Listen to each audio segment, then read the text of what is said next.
For a presentation on travel's recovery, please welcome Skift Senior Research Analyst Wouter Geerts. Hi everyone, thanks for joining. I have only 5 minutes, so this is going to be a very rapid fire update on where travel's recovery is. And hopefully that will sort of frame the discussions we'll be having today. So Skift Research has introduced a lot of new products during 2020 in terms of data to help subscribers to make sense of what's happening around them. The Skift Recovery Index is one of those. And what we do is we collate data from 17 different partners across different verticals, different travel segments, 22 countries, and we sort of provided a performance index of where the travel industry stands. And as you can see here, we compare everything to 2019 levels. And as you can see here, April 2020 very much was the trough. A lot of decline there. But since then, things have improved a little bit. So that's good news, obviously not far enough. And as you can see as well, things have very much stagnated and are still below 50% of what we would expect. Now, the recovery obviously isn't homogeneous. Russia, for example, is performing pretty well. They still have a strong domestic demand. Brazil, Mexico never really closed their borders, so they are also up there. But then, for example, Europe, they performed very well in the summer, but now they've gone down again due to new lockdowns, very high new cases, and so their performance has slumped since.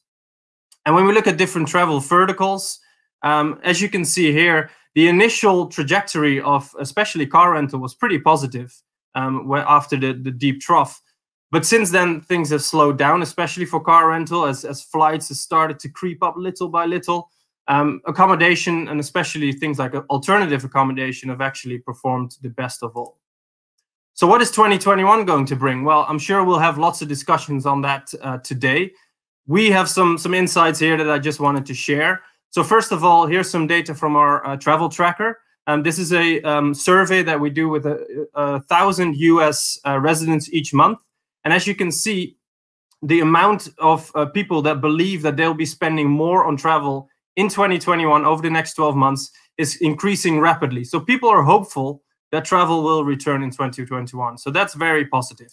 A little caution is needed as well. Here's some Google Trends data from Europe. And normally in Europe, during January, there's a big spike in searches and in bookings for the summer holidays.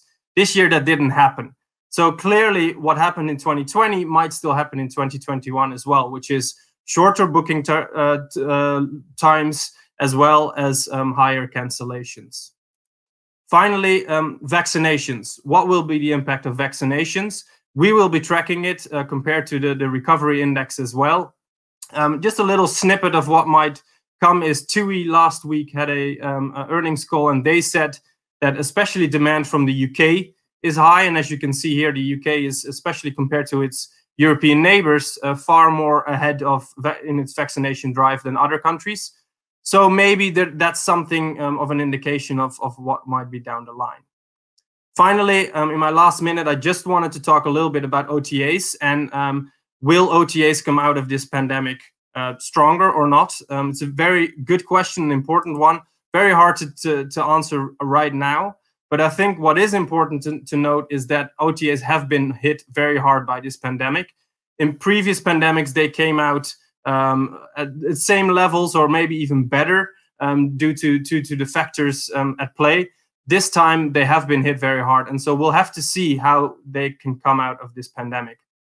And even between the different players, it'll be interesting to see who will win out. So this is some data from D-Edge, for example, which is looking at hotel bookings. It is very Europe heavy, so that should be noted because obviously Expedia is far more stronger in the US. But it's interesting to see that Booking seems to have held its own, whereas Expedia has dropped a lot in terms of market share.